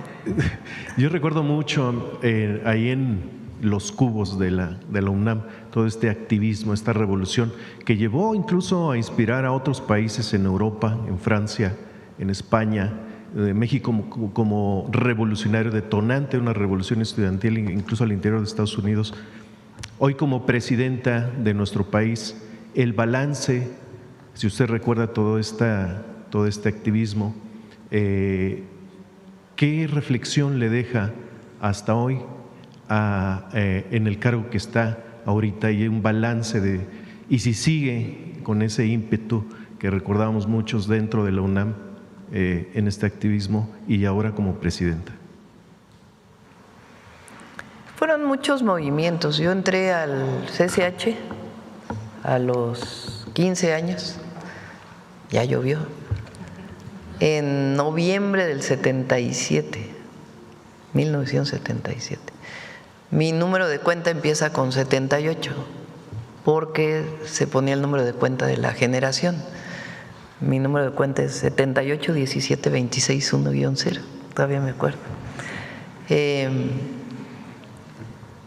Cuando entré imagínense, fueron 78, son 10 años después del 68. Para uno que tenía 15 años le parecía que había sido hace muchísimo tiempo.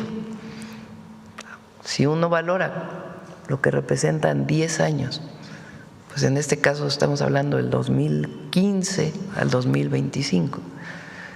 2015 fue la formación, la primera vez que Morena participa en una elección.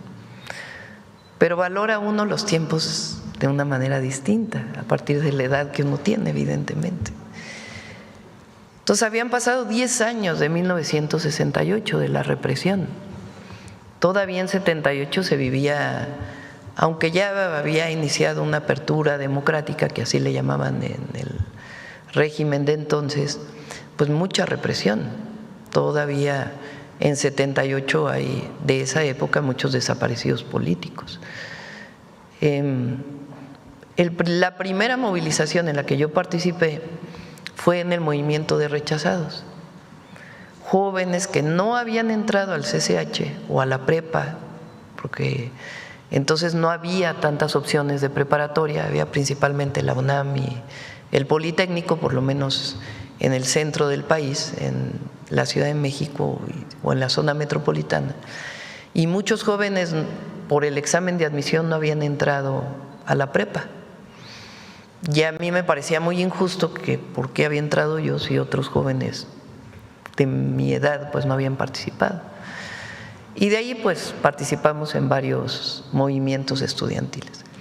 El más importante de todos se dio muchos años después, que fue en 1986-87, ya como estudiante de la Facultad de Ciencias, que fue el movimiento del Consejo Estudiantil Universitario, en donde conocí a Martí Batres, es más joven que yo, él era de la Prepa 7, yo estaba ya en la facultad, ya en los últimos años de la facultad.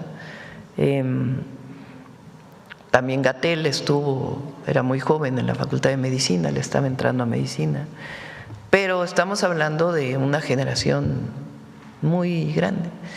¿Por qué se dio ese movimiento? Porque el entonces rector Carpizo hizo unas modificaciones al estatuto, donde aumentaba las cuotas de inscripción, acababa con el llamado pase automático de las preparatorias a las facultades y unificaba la forma de evaluación en exámenes departamentales, en pocas palabras.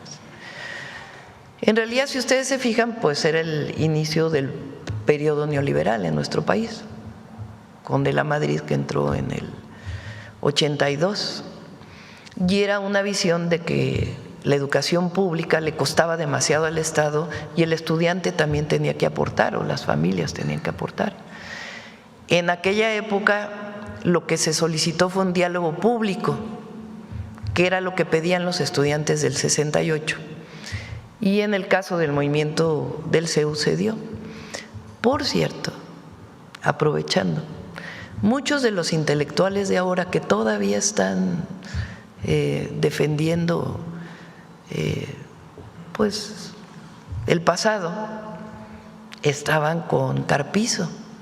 Muchos de ellos habían participado en un movimiento para que los profesores pudieran sindicalizarse en un sindicato que se llamaba el SPA-UNAM. Fue reprimido. En el 77 entró la policía a Ciudad Universitaria, imagínense, 77. Entró la policía a Ciudad Universitaria para romper una huelga de profesores y trabajadores universitarios. Muchos de los dirigentes del SPA-UNAM y ellos hoy están con los intelectuales orgánicos del pasado, o son los intelectuales orgánicos del pasado. Cuando empieza el movimiento estudiantil, increíblemente esos que habían participado apoyando a que se sindicalizaran los maestros aparecieron del lado de la rectoría, eran los asesores de la rectoría. Y nosotros como estudiantes pues teníamos nuestros asesores, que eran muchos profesores universitarios que habían luchado desde el 68. Ese movimiento estudiantil triunfó, echamos para atrás las reformas de Carpizo y se planteó un congreso universitario que ocurrió después ya podemos platicar otro día de ello. De ahí muchos de los que participamos apoyamos al ingeniero Cárdenas en el 88, que es la primera vez que hay un rompimiento del PRI. Y ese rompimiento del PRI con la corriente democrática y muchos movimientos sociales que habían ocurrido previamente y que apoyamos, pues triunfó en el 88, solo que hubo un fraude electoral con el que llegó Salinas al poder y ya conocemos la historia posterior. Esos principios de aquel movimiento, que era la defensa de los derechos del pueblo de México, en particular el derecho a la educación, son los derechos que mantenemos o las consignas que siguen siendo relevantes para la Cuarta Transformación y que hoy desde la Presidencia de la República impulsamos.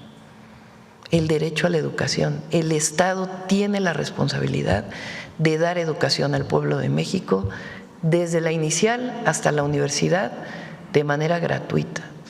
Y la mejor educación tiene que ser la que provee el Estado, laica, gratuita, de calidad, científica, humanista. Entonces, si me preguntan, pues desde aquí seguimos luchando. No se ha acabado eso. Quien piensa que llega a un puesto de elección y se acabó la lucha, pues está muy equivocado. Seguimos trabajando, solamente que desde esta gran trinchera que nos da el pueblo de México para servirle, pues en la garantía de los derechos del pueblo. Por eso nuestros programas de educación pública, de acceso a la salud pública, de acceso a la vivienda, que son derechos del pueblo de México garantizados en la Constitución. Bueno, ya me extendí. Sí. Presidenta, pues hablando precisamente de mujeres dentro A Jesús Ramírez también lo conocí ahí, en ese movimiento. Él estaba en el CCH Naucalpan y a muchos otros. Y la recordamos mucho desde el Cubo 1 de Trabajo Social, precisamente en la universidad, en la UNAM. Pues bueno, Presidenta, hablando de otras mujeres y retomando un poquito el tema de Dina Boluarte, fue una heroína dentro de lo que es los políticos de la derecha en el continente. Incluso recibió y fue a visitarla Felipe Calderón, Alejandro Moreno, la nombró a usted, y me refiero con mucho respeto, como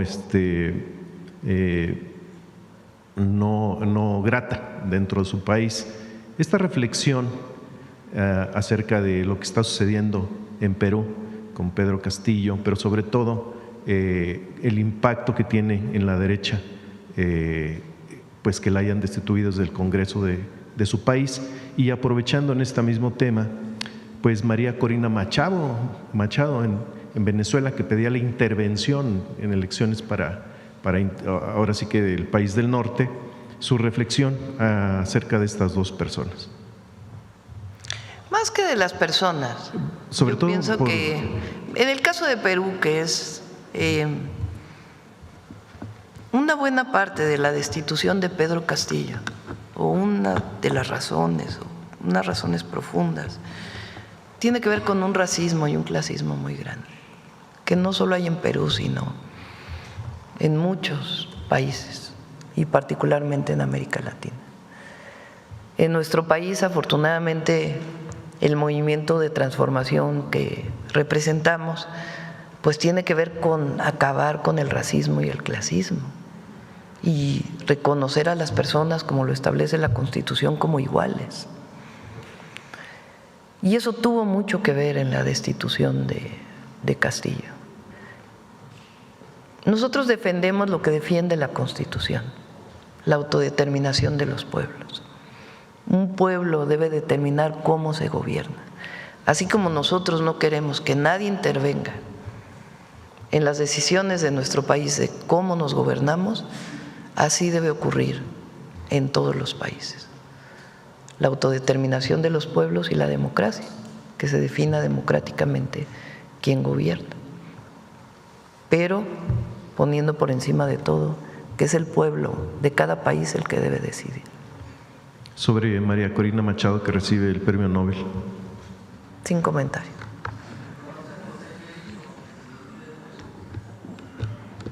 Vamos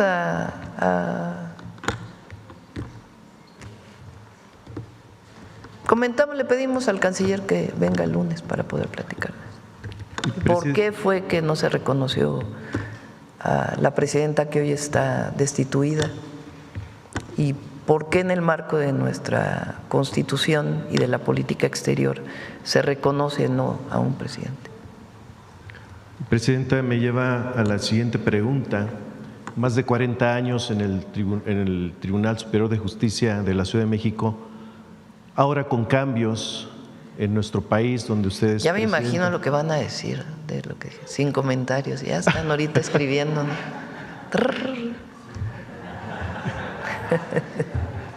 Pues su posición como presidenta, hay gobernadoras hoy, de la apertura del 2018 a la fecha, hay una democracia en nuestro país donde el pueblo tiene el poder de elegir a quienes lo manden. Se ha demostrado en diferentes estados, en municipios, en secretarías de gobierno. Y me lleva a lo siguiente, Presidenta, en el Tribunal Superior de Justicia de la Nación, de la Ciudad de México, hace más de 40 años, o 40 años para ser exacto, donde no hay una mujer que esté al frente de la presidencia de este tribunal, que es el más importante o era el más importante y con mayor peso en lo que es la procuración de justicia en prácticamente todo el continente. Hay elecciones internas. Que decidan, no me voy a meter. Que decidan, perfecto. Sí, que decidan ahí.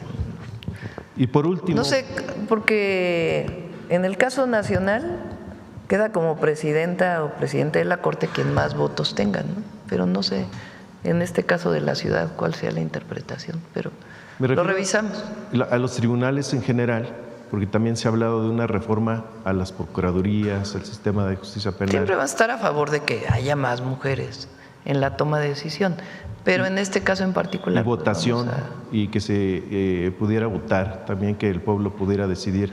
Hay que revisarlo, vamos a revisarlo. No, por eso digo, ya hicimos una primera reforma muy importante al Poder Judicial, hay que cerrar esta reforma y en todo caso hacer una evaluación para los otros tribunales, el agrario, el administrativo.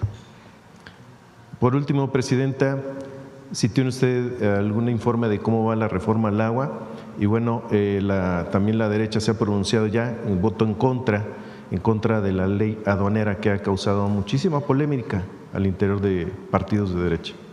Pues Gracias. Vamos a estar en contra. Rara vez votan algo a favor. Es una definición de ellos. Gracias, Presidenta. Sí. A ver, vamos aquí muy rápido y ya cerramos porque ya es retarde. Vamos con Suave Patria y luego la sorpresa. Buenos días, Presidenta. Yanara Alcántar de PopLab de Guanajuato.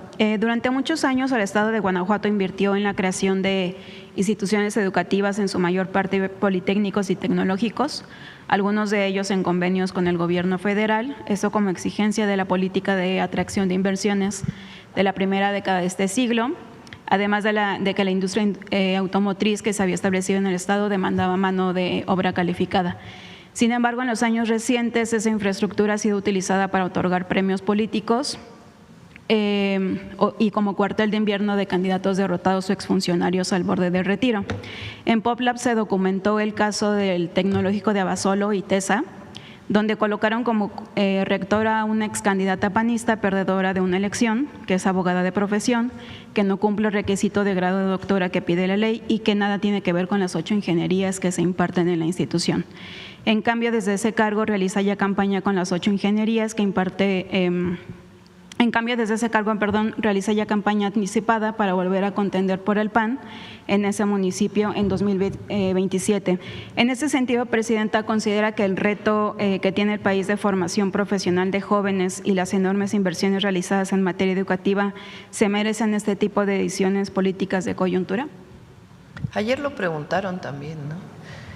Hay un sistema educativo de educación superior que son los tecnológicos y politécnicos, que se creó, si mal no recuerdo, en el sexenio de Fox, donde el gobierno del estado pone la mitad y el gobierno federal pone la otra mitad. Y desde entonces se quedó esta idea de que el gobernador ponía a los directores. Se lo comenté, lo hemos comentado con Mario Delgado, con el secretario de Educación, y evidentemente la dirección de una escuela pues no puede ser un favor político, ¿verdad? Tiene que ver con pues perfiles que permitan desarrollar a la institución académica.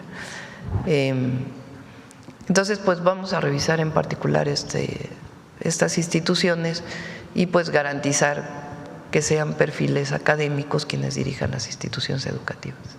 Gracias, Presidenta. Y bueno, el pasado 19 de septiembre se cumplieron 4 meses de la desaparición de José Juan, de 15 años, en Valle de Santiago, Guanajuato, y al pasado 23 de septiembre también debió ser respondida a la acción urgente del Comité contra la Desaparición Forzada de las Naciones Unidas con la información sobre las medidas adoptadas para cumplir con las recomendaciones, entre ellas la identificación, localización y entrevista a cada uno de los agentes de las Fuerzas Armadas que participaron en el operativo, a los agentes de la Fiscalía Estatal involucrados, así como a los mandos militares que ordenaron la movilización. De hecho, esta misma petición pues, fue solicitada por el abogado que lleva el caso, sin que hasta el momento haya avances sobre esta petición. Bueno, en ese sentido, pues a ver si nos puede informar sobre avances. No te escuché al principio, ¿qué caso es? la desaparición forzada de José Juan en Valle de Santiago de 15 años. Si quieres le pedimos al Gabinete de Seguridad que pueda dar más información y a la propia Secretaría de la Defensa. Gracias. Y bueno, por último, Presidenta, respecto al tema del Tren a León, hace unas semanas, pues junto con la gobernadora Livia Denis, encabezó el banderazo de salida del tren Querétaro-Irapuato, un proyecto que es calificado… Perdón, a ver si hoy mismo en este caso pueden dar la información, ¿no? Porque… Sí. Sí, gracias. Justo del banderazo de salida del tren Querétaro-Irapuato, un proyecto que es calificado como estratégico para impulsar la movilidad y la conectividad del Bajío con otros estados. La noticia ha sido pues muy bien recibida con entusiasmo en Guanajuato, sin embargo pues ha generado también muchas expectativas de otros municipios intermedios, como es el caso de Silao e incluso los municipios de San Francisco y Purísima de Rincón, que ya están en el camino hacia Guadalajara. Hay posibilidades en ánimo de aumentar el aforo de pasajeros que otras estaciones puedan ser consideradas y también por otra parte pues los anteriores gobiernos panistas del estado invirtieron mucho dinero en un derecho de vía para un tren interurbano por el corredor industrial de Guanajuato que nunca se realizó y muchos de esos terrenos hoy se encuentran invadidos o han sido utilizados para otros proyectos, pero algunos podrían resultar viables todavía. ¿Nos podría decir a cuál de los dos gobiernos, si al federal o estatal, corresponde la liberación del derecho de vía para el ramal del Tren a León y si sería posible supervisar que los procesos necesarios para garantizar el aterrizaje del proyecto se lleven a cabo con oportunidad y eficacia, sobre todo por la importancia que representa pues esta obra y también por la expectativa que ha generado entre los habitantes del estado? La liberación del derecho de vía corresponde a la Federación. Evidentemente intervienen muchísimas instituciones. Quien lleva a la cabeza de este grupo, en el caso de la Secretaría de Infraestructura, Comunicaciones y Transportes es Néstor Núñez, pero quien normativamente lo lleva pues es la SEDATU. Y evidentemente si se va a adquirir un terreno pues tiene que participar INDAVIN para poder hacer la evaluación. Y también si es un terreno federal, pues INSUS. Y si es un terreno estatal o municipal, pues normalmente se pide que se done al proyecto por lo menos la parte del derecho de vía. Y son procesos muy auditables. Entonces, en este caso lo estamos llevando así. En el caso del México-Querétaro ya prácticamente está todo el derecho de vía. En el México-Pachuca ya está todo. Y siempre hay pues mucho diálogo con las comunidades. Las estaciones pues se definen en general técnicamente y ya creo que el jueves dijimos que venía Trenes, ¿no?, a informar. El miércoles viene Trenes para que podamos contestar todas las preguntas. Muchas gracias. Bueno, ya cerramos, vamos con Suave Patria y luego con la sorpresa. Con su permiso, Presidenta, muchas gracias. Auca Kumrai Wi. La saludamos con mucho gusto como cada semana, Presidenta. AUCA, secretaria, subsecretaria, amigas, amigos, AUCA desde Palacio Nacional. Les acabo de saludar en Paypay, una lengua originaria que se habla en la comunidad de Santa Catarina, Ensenada, al norte de Baja California. Nuestra suave patria vive en las manos de mujeres y hombres que sueñan, crean y trabajan con orgullo para que los oficios de esta tierra no se borren con el paso del tiempo. Entre ellos hay uno que guarda el aroma de la tierra y el brillo del sol, un arte que se ha convertido en un símbolo de identidad, de carácter y de pertenencia. Porque allí donde el cuero se transforma en arte, nace una obra que desafía las modas y las fronteras, una artesanía que cuenta quiénes somos y hacia dónde caminamos. Por eso hoy, en Suave Patria, queremos compartir con todas y todos ustedes esa herencia que viste al norte de México, la alegría, la destreza y el talento de quienes, con aguja, hilo y el corazón en la mano, dan vida a un emblema nacional. Con el permiso de usted, estimada Presidenta, amigas, amigos, presentamos una cápsula que celebra el orgullo de Tamaulipas y el amor de su gente por México.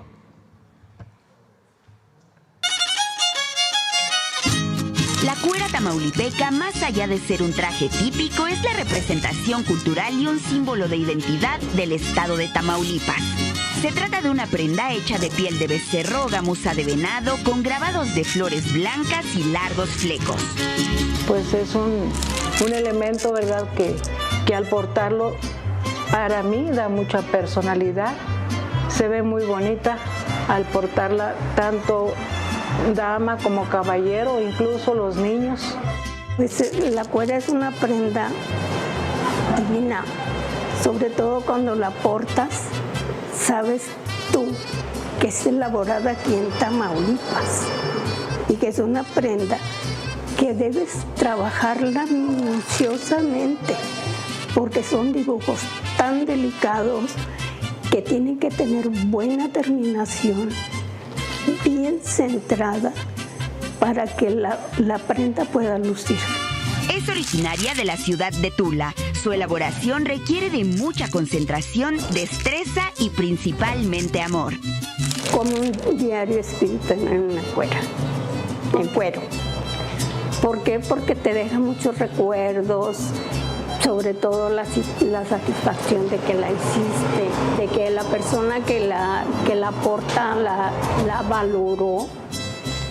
Y por decir, si eres una cuera muy vieja y te dice, renuévamela porque me gusta, es una satisfacción que vuelves a elaborar porque pasa. Pero si a uno le gusta su trabajo, lo hace bien hecho. Procura hacerlo, esmerarse lo mejor que pueda. La cuera tamaulipeca es un símbolo tangible de la cultura viva que se mantiene en Tamaulipas a través de la herencia de conocimientos y prácticas de padres a hijos. Su uso asegura que la tradición no se pierda y siga siendo relevante para las nuevas generaciones. La cuera tamaulipeca no solo es una prenda o un oficio, es un arte nacido del trabajo de las manos y del alma, porque en cada puntada se teje una historia y en cada flor bordada revive el recuerdo. En este arte es testigo de revoluciones y cabalgatas, sigue acompañando hoy a quienes transforman la patria con mucho esfuerzo, porque cada vez que el aroma del cuero nos envuelve, volvemos al norte de México, a su orgullo, a su temple, a esa tradición que se ha resistido al paso del tiempo. A las mujeres y hombres que hacen de la cuera tamaulipeca un símbolo vivo, gracias. Muchas gracias por darle forma con su talento y con sus manos a la identidad, al orgullo y al corazón de México. Porque mientras exista quien trabaje el cuero con amor y oficio, nuestro país seguirá viéndose y volviéndose con mucho amor en historia, en arte y sobre todo en mucha patria. Hanuli, muchas gracias.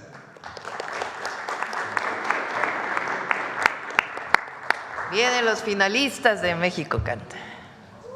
Los ganadores, ganadoras. Adelante. Con legado de grandeza.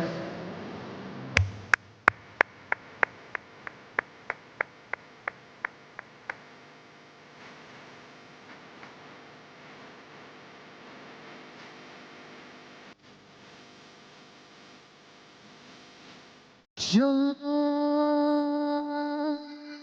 soy de donde cantan las cigarras cuando se da el sol, de donde el sonido de la noche se pone canción, donde hay arroyitos de agua clara y el rocío de las mañanas baña campos y montañas de esta tierra con amor. Yo soy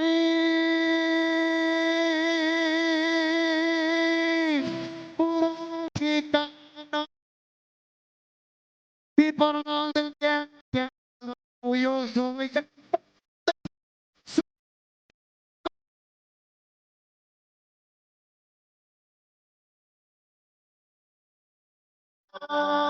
la bendita que sabe a tequila, mujeres bonitas, a trabajo y sol. México,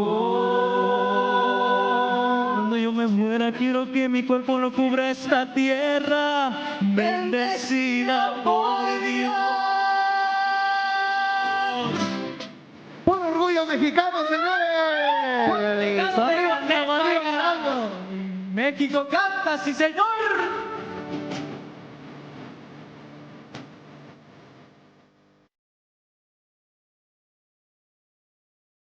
Yo,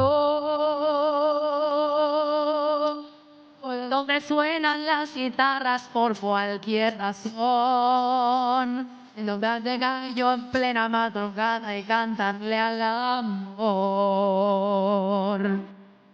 Pasan las heridas en el alma pa' curarnos de un dolor, pa' cantarle a la guadalupana con fervor.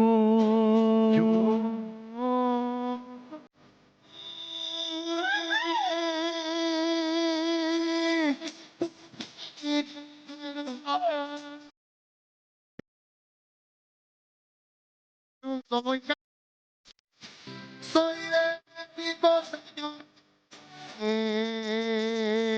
México.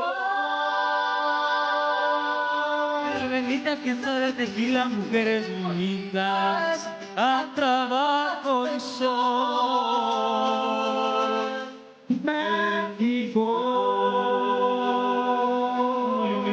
Quiero que mi cuerpo no cubra esta tierra, bendecida por Dios.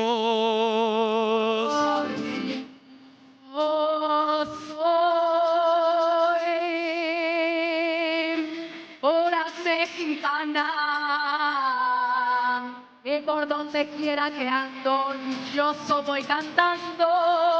¡Viva México, señores! Porque soy de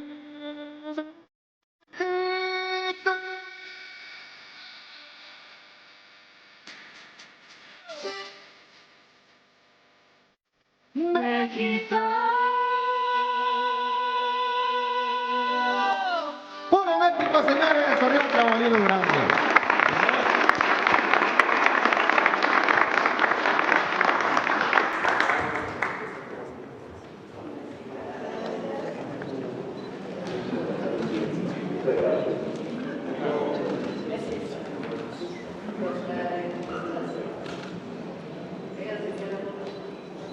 Vente, Marina, rectora de Humano, vente,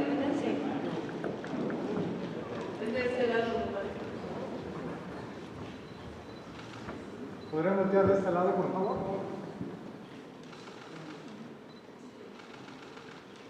Gracias. Este lado.